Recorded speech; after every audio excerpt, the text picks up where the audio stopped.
Bonjour et bienvenue dans cette nouvelle vidéo. Je suis Cécile Mahé du blog Plantes Essentielles. Aujourd'hui, j'ai le plaisir d'avoir rencontré Nanou le Savoyard à Madagascar.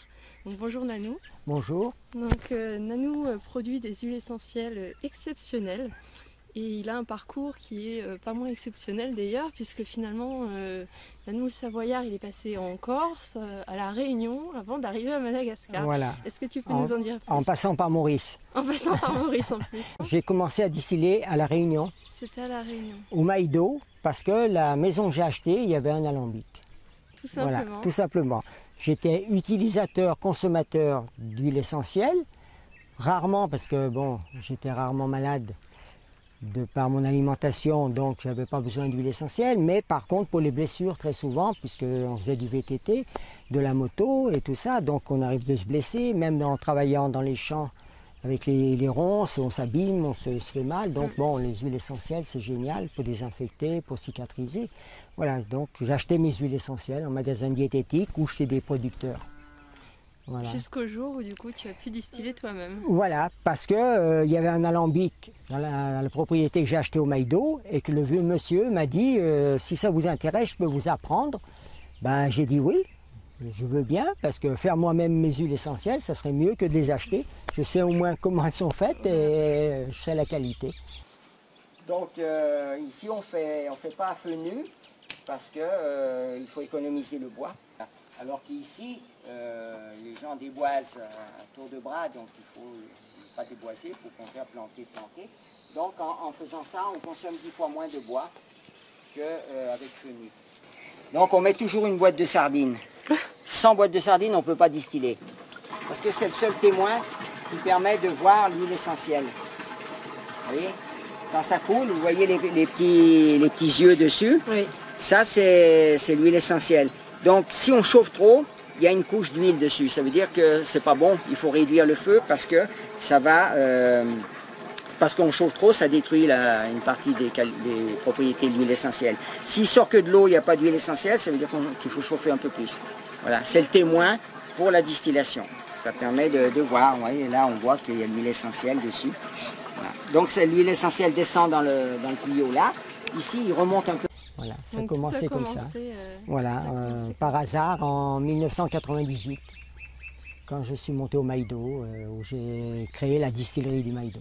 Jusqu'au jour où finalement, donc ça a eu beaucoup de succès, Nanou le Savoyard était très très connu à La Réunion, et jusqu'au jour où tu as décidé de faire la même chose finalement à Madagascar. À Madagascar, parce que c'est beaucoup plus facile, c'est moins pollué. J'avais envie de changer, et puis bon, au bout de 22 ans, l'île était petite. On a envie de voir autre chose. Alors ici c'est grand, c'est plus grand que la France, donc bon, il y a tout à faire. Le climat, il s'approche du Maïdo, hein, puisqu'on est à 1500 mètres d'altitude ici. Le thermomètre descend à -5 l'hiver, donc c'est bien. On a toutes les plantes de France et plus les plantes tropicales. Oui, parce que alors, combien de plantes sont distillées en tout? C'est assez énorme. Bon, actuellement 32. 32 plantes. En petite quantité, hein, on ne fait pas d'exportation vraiment comme les gens ici, les exportateurs font par 100 kg, 500 kg par tonne. Moi c'est 5 litres, 5 kg, 10 kg dans l'année, de chaque, mais qu'on conditionne en petits flacons et qu'on vend dans nos 2 points de vente. Plutôt destiné au marché local voilà, et éventuellement... en direct. On a 2 personnes sur Paris qui distribuent un peu nos produits, mais pareil en direct. Parce que finalement, on pourrait se dire 32 huiles essentielles différentes, c'est énorme, ça doit être une production industrielle, alors que pas du tout. On vient de visiter vraiment la ferme, c'est familial, voilà. Les plantes, elles sont cultivées. Alors il n'y a pas le label EcoCert, mais je te laisse expliquer, il y a une autre démarche qui est intéressante. Donc j'ai eu le label EcoCert pendant 4 ans. Vu les rendements ici, vu le coût de tout ce qu'il y a ici, le prix des produits qu'on vend sur place, on ne pouvait plus payer. C'était trop onéreux. C'était facilement le salaire de 3 ans d'un ouvrier pour une année de certification. Donc c'était quasiment impossible de continuer. Donc 4 ans on a payé, on ne pouvait plus, donc on a arrêté la certification. Mais bon, tout le monde me connaît, tout le monde vient visiter la ferme, tout le monde sait qu'il n'y a aucun traitement nulle part. Si on traite, c'est avec des produits qu'on fabrique nous-mêmes à base de plantes, comme le purin d'ortie. On fait des purins avec la consoude, on fait des purins avec la capucine, on fait des purins avec le lierre et on traite. Et de toute façon, dans l'avenir, on n'aura même plus à traiter puisqu'on est en train de faire l'agriculture sans labour, donc on ne laboure plus. On fait la permaculture qui est le mélange de plantes, l'association de plantes qui permet aux plantes de mieux se développer, de mieux se défendre contre les parasites, contre les insectes, contre les mauvaises herbes, contre les maladies. Donc à échéance, on n'a plus besoin même d'aucun traitement. Voilà, c'est la nature qui vit normalement, les plantes qui poussent sainement, un peu comme le corps humain. S'il est bien nourri, il se défend contre toutes les agressions, contre tous les microbes.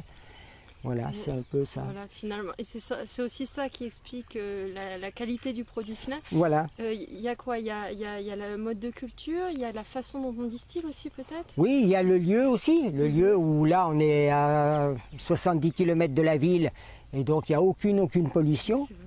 Dans l'entourage, il n'y a rien, il n'y a aucune usine, il n'y a pas aucune pollution de quoi que ce soit, hein. Il n'y a pas de pluie acide, il n'y a rien.